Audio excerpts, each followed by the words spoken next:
السلام علیکم۔ امید کرتی ہوں کہ آپ سب لوگ خیریت سے ہوں گے۔ قصائص انبیاء ویڈیو سیریز میں یہ 16ویں پیغمبر حضرت موسیٰ علیہ السلام کے بارے میں بیان ہے۔ اس سلسلے کی پہلی 3 ویڈیوز پہلے ہی اپلوڈ ہو چکی ہیں، یہ اس کا چوتھا حصہ ہے۔ بنی اسرائیل کی مصر سے ہجرت اور فرعون کا تعاقب۔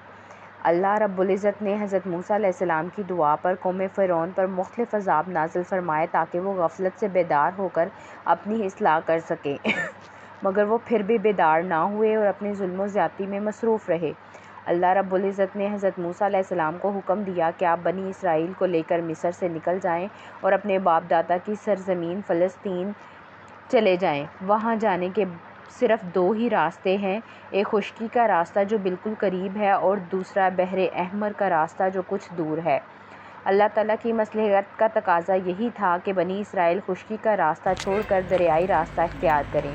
حضرت موسیٰ علیہ السلام اور ہارون علیہ السلام بنی اسرائیل کو ساتھ لے کر راتوں رات بحر احمر کے راستے سے اتنی جلدی روانہ ہوئے کہ بنی اسرائیل کی عورتوں نے قبطی عورتوں سے جو زیورات آرتن لیے تھے وہ بھی واپس نہ کر سکے۔ جیسے ہی فرعون کو بنی اسرائیل کے مصر سے روانہ ہونے کی اطلاع ملی، اس نے فوراً اپنی فوج کو ساتھ لے کر ان کا تعاقب کیا اور صبح ہونے سے پہلے ہی ان کے قریب جا پہنچا۔ بنی اسرائیل نے جب پیچھے مڑ کر دیکھا کہ فرعون اپنی فوجوں کو لے کر آ رہا ہے تو وہ گھبرا کر کہنے لگے، اب تو ہم گرفتار ہو جائیں گے کیونکہ آگے دریا ہے اور پیچھے دشمن کی فوج۔ فرعون اور اس کی فوج کا دریا میں غرق ہونا۔ فرعون اپنے لشکروں سمیت جب حضرت موسیٰ علیہ السلام کے قریب پہنچا اور بنی اسرائیل انہیں دیکھ کر پریشان ہو گئے تو اللہ تعالیٰ نے حضرت موسیٰ علیہ السلام کو تسلی دیتے ہوئے فرمایا، تم خوف نہ کھاؤ، اللہ کا وعدہ یقیناً سچا ہے، وہ تمہیں ضرور نجات دے گا۔ پس اپنی لاٹھی کو پانی پر مارو، اس سے دریا میں راستے بن جائیں گے۔ جب آپ علیہ السلام نے اپنی لاٹھی کو پانی پر مارا تو وہ پھٹ کر 12 راستے بن گئے اور ہر 2 راستوں کے درمیان پہاڑوں کی طرح پانی کھڑا ہو گیا۔ حضرت موسیٰ علیہ السلام کے حکم سے بنی اسرائیل ان راستوں پر چل دیے اور دریا سے پار ہو گئے۔ فرعون نے جب یہ دیکھا کہ دریا میں راستے بنے ہوئے ہیں، اس نے اپنی قوم سے کہا، میری کرشمہ سازی دیکھو کہ دریا نے بھی راستے دے دیے ہیں، لہٰذا تم بڑھتے جاؤ اور بنی اسرائیل کو جا کر پکڑ لو۔ فرعون بھی اپنی فوجوں کے ساتھ دریا کے راستوں میں داخل ہوا۔ جب تمام فوجیں دریا کے اندر پہنچ گئیں تو اللہ تعالیٰ نے پانی کو حکم دیا کہ وہ اپنی اصلی حالت میں آ گیا اور فرعون اپنی فوجوں سمیت غرق ہونے لگا۔ اس نے فوراً کہا، میں اب اسی رب پر ایمان لاتا ہوں جس پر بنی اسرائیل ایمان لائے ہیں اور میں اب فرمانبردار ہو کر رہوں گا۔ لیکن اللہ کی طرف سے اسے کہا گیا کہ اس سے پہلے تو اللہ کی نافرمانی کرتا رہا اور اب تیری اس توبہ کا کوئی فائدہ نہیں ہے۔ فرعون کی لاش کا نشان عبرت بننا۔ اللہ تعالیٰ نے فرعون کو غرق کرنے سے پہلے ہی یہ طے کر لیا تھا کہ یہ اپنے آپ کو رب الاعلیٰ کہلواتا ہے، میں اسے ہلاک کرنے کے بعد اس مغرور اور متکبر کی نعش کو قیامت تک آنے والے نسلوں کے لیے عبرت کا نشان بناؤں گا تاکہ اس کے انجام کو دیکھ کر آئندہ کوئی بھی اپنے معبود ہونے کا دعویٰ نہ کر سکے۔ فرعون کی ہلاکت کے بعد حضرت موسیٰ علیہ السلام اور ان کی قوم کا شکر ادا کرنا۔ جس دن اللہ تعالیٰ نے فرعون اور اس کی قوم کو غرق کر کے حضرت موسیٰ اور ان کی قوم کو فرعون کے ظلم و ستم سے نجات دلائی، وہ یوم عاشوراء تھا۔ حضرت موسیٰ علیہ السلام اور ان کی قوم نے فرعون سے نجات پانے کے بعد شکرانے کے طور پر اس دن کا روزہ رکھنا شروع کر دیا۔ آپ علیہ السلام جب مدینے تشریف لائے تو وہاں کے یہود کو اس دن روزہ رکھتے ہوئے پایا۔ ان سے وجہ پوچھی تو انہوں نے یہی وجہ بتائی۔ حدیث شریف میں آتا ہے، جب رسول اللہ صلی اللہ علیہ وآلہ وسلم مدینہ منورہ تشریف لائے تو وہاں کے یہودی عاشوراء کے دن روزہ رکھا کرتے تھے۔ آپ صلی اللہ علیہ وآلہ وسلم نے ان سے دریافت فرمایا، تم اس دن کا روزہ کیوں رکھتے ہو؟ انہوں نے جواب دیا، یہ بڑا مبارک دن ہے، اس دن اللہ تعالیٰ نے موسیٰ اور ان کی قوم کو فرعون کے ظلم و ستم سے نجات عطا فرمائی تھی۔ فرعون اور اس کی قوم کو دریا میں غرق کیا تھا۔ موسیٰ نے شکر کے طور پر اس دن روزہ رکھا تھا، اس لیے ہم یہود بھی اس دن کا روزہ رکھتے ہیں۔ آپ صلی اللہ علیہ وآلہ وسلم نے صحابہ سے فرمایا، ہم موسیٰ سے تعلق رکھنے کا زیادہ حق رکھتے ہیں اور ان سے زیادہ قریب ہیں۔ پھر آپ صلی اللہ علیہ وآلہ وسلم نے خود بھی یوم عاشوراء کا روزہ رکھا اور صحابہ کو بھی اس دن روزہ رکھنے کا حکم دیا۔ فرعون کے ظلم و ستم سے نجات کے بعد بنی اسرائیل کا پہلا مطالبہ۔ جب اللہ تعالیٰ نے بنی اسرائیل کو بحفاظت دریا پار کروا دیا، فرعون اور اس کی قوم کے غرق کو غرق کر کے ان کی جائیدادوں کا بنی اسرائیل کو وارث بنا دیا۔ بنی اسرائیل نے اپنی آنکھوں سے فرعون اور اس کی فوج کو غرق ہوتے ہوئے بھی دیکھ لیا۔ اس کے باوجود بھی انہیں اللہ تعالیٰ پر وہ اعتماد اور یقین کامل نہ ہوا جو ہونا چاہیے تھا۔ دریا پار کرنے کے بعد ان کا گزر ایک ایسی قوم کے پاس سے ہوا جو بتوں کی پوجا کرنے میں مشغول تھی۔ اس قوم کو دیکھتے ہی بنی اسرائیل نے حضرت موسیٰ علیہ السلام سے مطالبہ کر دیا کہ ہمارے لیے بھی ایسے ہی معبود بنا دیجیے جیسے ان کے خود ساختہ معبود ہیں۔ حضرت موسیٰ علیہ السلام نے جب قوم کا یہ مطالبہ سنا تو اس پر بہت ناراضگی کا اظہار کیا اور فرمایا کہ تم اپنی آنکھوں سے اللہ تعالیٰ کو چھوڑ کر دوسروں کی پوجا کرنے والوں کا انجام دیکھ چکے ہو، اس کے باوجود اسی چیز کا مطالبہ کر رہے ہو جسے اختیار کر کے وہ تباہ ہوئے۔ بنی اسرائیل کا دوسرا مطالبہ۔ دریا پار کرنے کے بعد بنی اسرائیل جس سرزمین پر پہنچے وہاں دور دور تک پانی موجود نہیں تھا۔ بنی اسرائیل فوراً گھبرا گئے اور حضرت موسیٰ علیہ السلام سے مطالبہ کرنے لگے کہ ہمارے لیے پانی کا انتظام کیجیے ورنہ ہم پیاسے مر جائیں گے۔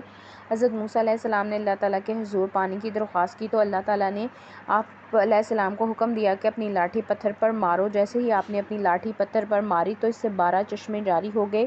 بنی اسرائیل کے 12 قبیلے تھے، اس لیے ہر ایک نے ایک ایک چشمے سے پانی پینے کا انتظام کر لیا۔ بنی اسرائیل کا تیسرا مطالبہ۔ اللہ رب العزت نے جب موسیٰ علیہ السلام کے پتھر پر لاٹھی مارنے سے 12 چشمے جاری کر دیے تو بنی اسرائیل پانی کی طرف سے مطمئن ہو گئے، لیکن انہوں نے حضرت موسیٰ علیہ السلام سے تیسرا مطالبہ یہ کیا کہ اب ہمیں کھانے کی بھی ضرورت ہے۔ حضرت موسیٰ علیہ السلام نے اللہ تعالیٰ سے دعا مانگی۔ اللہ رب العزت نے ان کے کھانے کے لیے من اور سلوہ نازل فرما دیے۔ من ایک قسم کا میٹھا دودھ اور شبنم کی مانند گاڑھی چٹنی جیسا تھا جو شہد سے زیادہ میٹھا اور دودھ سے زیادہ سفید تھا۔ یہ درختوں پر شبنم کی طرح بڑا ہوتا تھا، ہر آدمی اپنی ضرورت کے مطابق سے اٹھا لیتا۔ سلوہ پیڑ کے مشابہ سرخی مائل پرندے تھے جو درختوں پر آ کر جمع ہو جاتے تھے۔ بنی اسرائیل روزانہ ضرورت کے مطابق انہیں پکڑ کر بھون کر کھا لیا کرتے تھے۔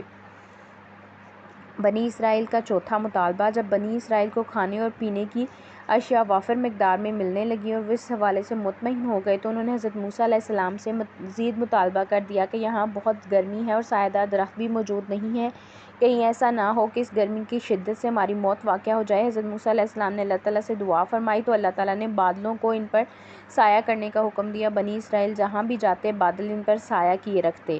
بنی اسرائیل کا پانچواں مطالبہ۔ جب بنی اسرائیل کے لیے کھانے پینے اور سائے کا انتظام ہو گیا تو انہوں نے حضرت موسیٰ علیہ السلام سے ایک اور مطالبہ کر دیا کہ اے موسیٰ، ہم روزانہ ایک ہی کھانا نہیں کھا سکتے، اللہ تعالیٰ سے دعا کریں کہ ہمارے لیے دیگر سبزیوں کا انتظام بھی کرے۔ حضرت موسیٰ علیہ السلام نے قوم سے کہا کہ تم اچھی چیز کو چھوڑ کر گھٹیا چیز کا مطالبہ کیوں کر رہے ہو؟ اگر تمہیں یہ چیزیں درکار ہیں تو پھر کسی شہر میں چلے جاؤ، وہاں تمہیں یہ چیزیں وافر مقدار میں مل جائیں گی۔ بنی اسرائیل کا جہاد سے انکار۔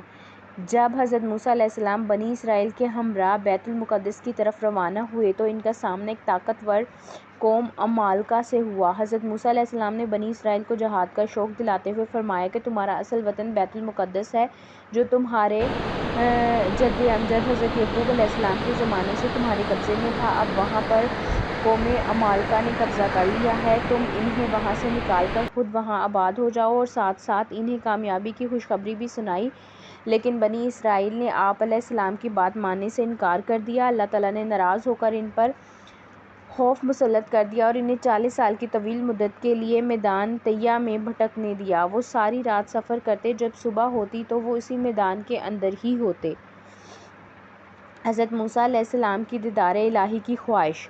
اللہ تعالیٰ نے حضرت موسیٰ علیہ السلام کو خصوصی ملاقات کا شرف اور احکام شریعت دینے کے لیے 40 دنوں کے لیے کوہ طور پر بلایا۔ جب آپ علیہ السلام وہاں پہنچے تو اللہ تعالیٰ نے آپ علیہ السلام سے گفتگو کی۔ آپ علیہ السلام نے جیسے اللہ تعالیٰ کی گفتگو سنی تو اللہ تعالیٰ کو دیکھنے کی خواہش ظاہر کی۔